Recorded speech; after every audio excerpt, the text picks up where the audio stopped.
Welcome to The Explainer. Today, we're diving into something pretty incredible, turning a single static image into a captivating video using the AI tool Grok.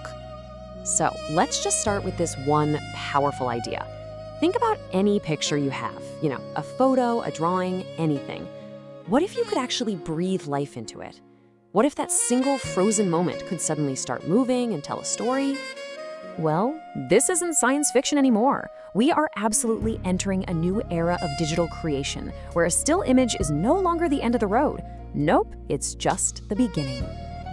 I mean, just imagine it. A painting of a beautiful landscape, and suddenly the river in it actually starts to flow. Or maybe a product photo that starts to rotate on its own, showing you every single feature. We're moving from just capturing a moment to animating the entire story behind it, all from one starting point. So, how does this magic actually happen? Let's pull back the curtain a little bit and look at the engine that's powering this whole transformation. It's a concept called image-to-video generation.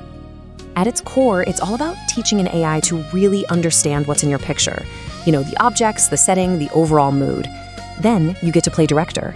You give it a script using a text prompt, and the AI brings your image to life based on exactly what you told it to do.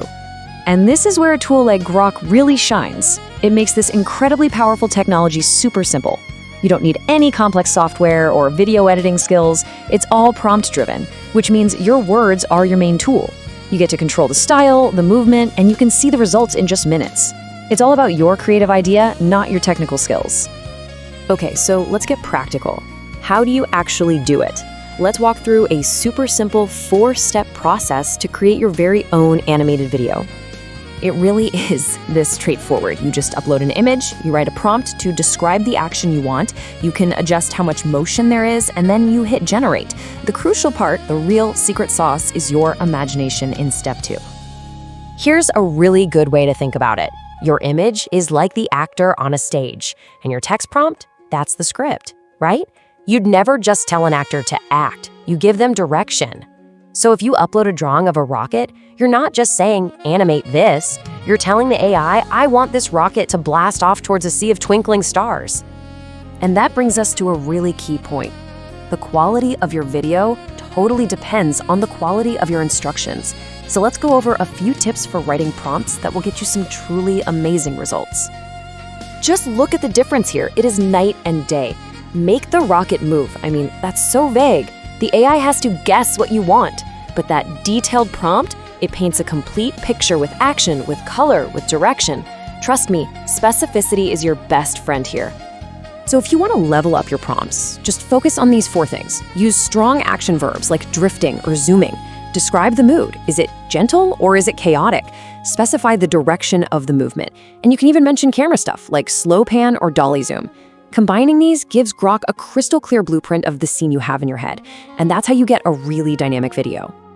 So yeah, this is a seriously cool tool. But what's the bigger picture here? Why does this technology matter beyond just making some fun animations? Well, it's actually pointing to a huge shift in how we create content. This isn't just a toy, it's a whole new canvas for all kinds of creators. Think about marketers making ads that instantly pop to life, or educators creating lessons that are way more engaging. It just lowers the barrier to making videos, and that empowers anyone with a good idea to bring it to life visually. And this quote, this really gets to the heart of it. For over a century, we've been capturing reality with cameras. But now we're moving into a world where we can create reality right on demand. Our creative potential isn't limited by what we can physically film anymore. It's only limited by what we can imagine and describe. So the crucial takeaway here is this. The tools to animate your imagination are here, and they're more accessible than they have ever been. They're just waiting for your vision. So the only question left is, what are you going to create? What stories are just waiting inside your images, ready to finally be told?